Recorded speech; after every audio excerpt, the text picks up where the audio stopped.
Welcome back to Gin Reviews from South Florida. Tonight, we are going to go take a trip back to the great state of Kentucky, and we're going to Lebanon, Kentucky, and we will be reviewing this glorious little bastard of a gin. This is Bowling and Birch New World Gin.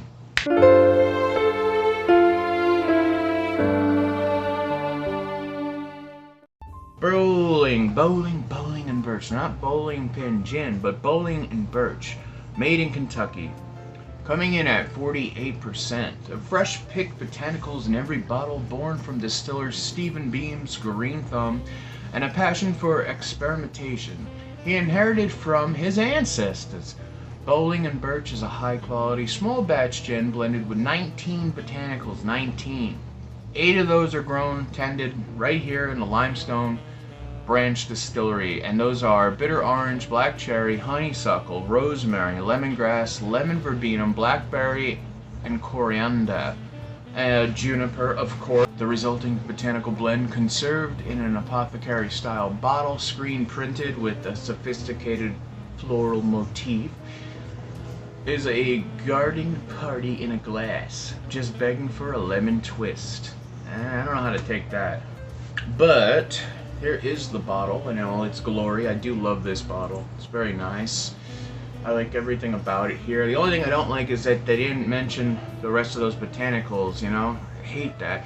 And I have sent a few emails their way, and of course I got nothing back. But it's okay. We're going to do it anyway, the way we do. On the bottle, named in honor of our ancestors, the Bowlings and the Birches, who immigrated from England to the eastern United States in the mid-1600s. Both families were among the first to move inland in the 1790s during the Great Kentucky Migration. Their family farm supplied grain to the early distilleries in the newly annexed state of Kentucky. There, they continued the family legacy and love of horticulture, then passed on through my grandmother, the loving gardener, which we carry forward to this day, now distilled here for you, and that's from Steve Beam.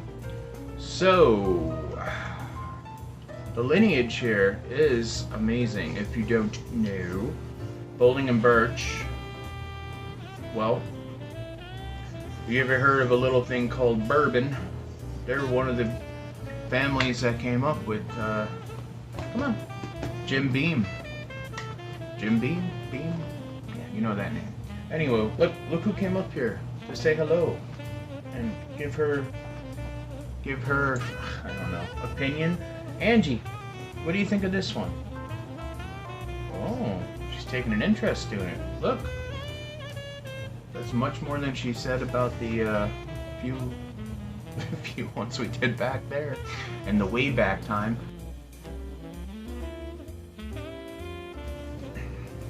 Alright, well, I don't know about you guys, but I am getting really, really thirsty, so let's pop this bastard open and do it glory. I love these. I mean, come on, who doesn't, right? I love it when it works.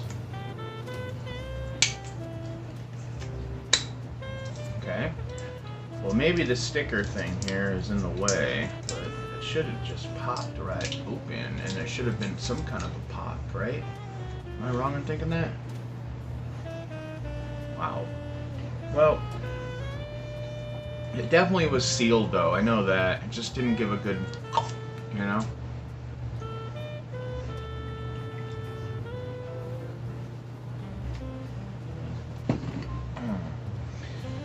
48%. Thank God.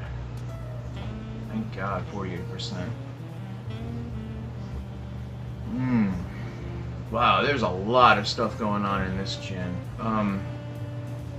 Okay, I can smell the corn base. Obviously, it's there. But it's really nice. There's this juniper right up front with a lot of other little spices and herbs, I can tell. I mean, it's like a floodgate. It really is what they just said there in the whole spiel. There's citrus where you want it to be, even on the aromas. I mean, look at this legging going on there. Maybe this wasn't the greatest shot glass to use, but I was thinking bourbon, I was thinking whiskey, I was thinking, you know, Let's do it in one of these. Why not? Let's knock it back, see what happens. Salute.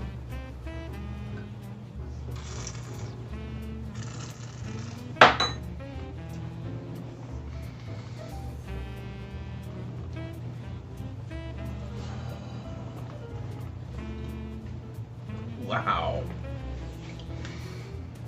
Wow, is that a good gin? That is so nice, so different than what I was thinking it was gonna be. Okay, well, I definitely right away am feeling that 48%, and it is a righteous burn, and it's very, very nice. This whole, the juniper is right where you want it to be, okay? I'm definitely getting like this berry essence from it though too, like in a good way though, like the blackberry I guess, or almost like blackberry cobbler in a way.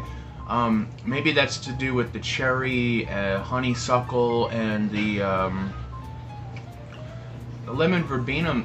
It's there, and it's taking more off of the floral lemongrass that I would like to have smelled and tasted a little bit more of, I think. But it is really, really nice in its own right, just for a neat shot, the way you should do. Every gin you open up, you should really try your gin out before you put it in a cocktail, right? Right? Okay, so me and Ange here, she's still here by the way. Angie, look up here. We're gonna make a beautiful martini with this bowling and birch, and she's really digging the cup, I guess. Anywho, I have some olive brine already in my cup there, my stir, and I'm gonna put in just you know, half an ounce, perfect, right there on the line. That goes back here, right? That's gonna stay with it. There you are. And here we go, back to the gin side. We're going on the other side. We're gonna go right up to the line. I want 2.5. Perfect. This, hold on. It's one of my favorite parts. Can't forget the readings now. I love this cocktail, this highball this last. Highball? I don't even remember. It's okay. We're stirring. Stirring? Kitty, are you stirring? Yeah, well, okay. Sorry. She looked like she was about to attack my face. We are right where we want to be. Delicious. And cold. Little hawthorn. And a martini glass. I'm out of lemon at the moment. It happens. Shit. So we're just gonna have to go with what we know. What I know is 3 olives works really good in a martini. Extra cold and dry. Salute, salute. Enjoy.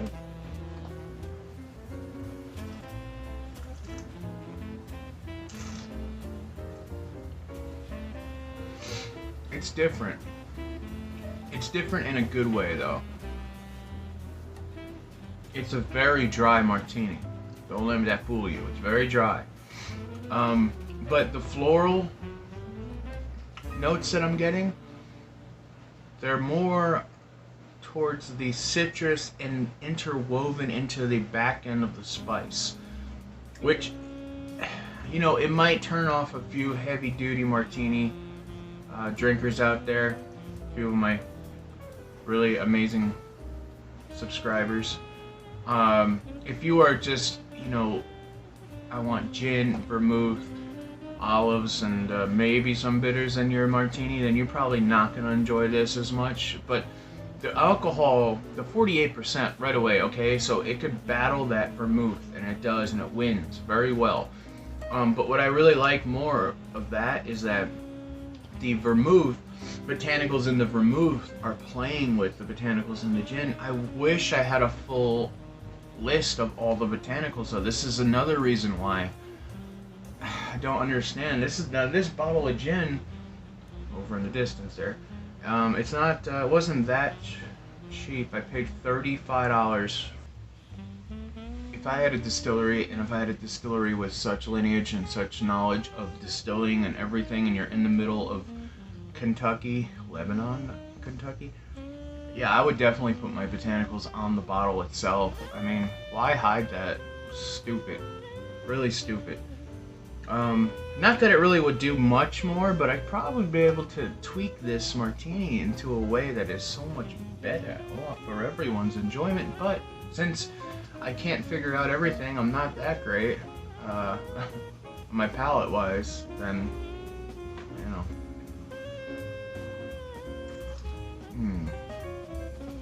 It's good though. It's cold, it's crisp, it's dry.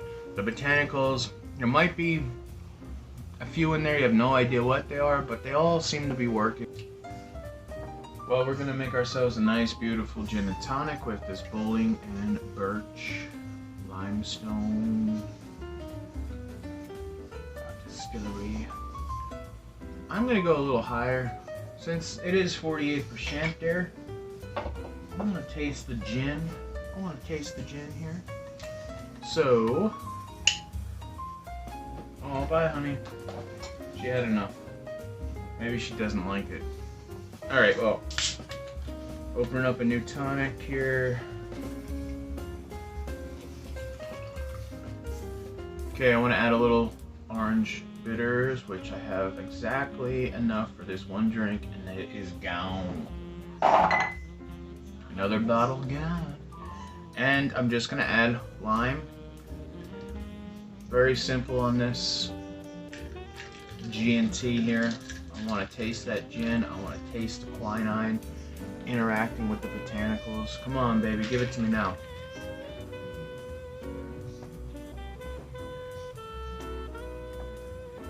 Very nice.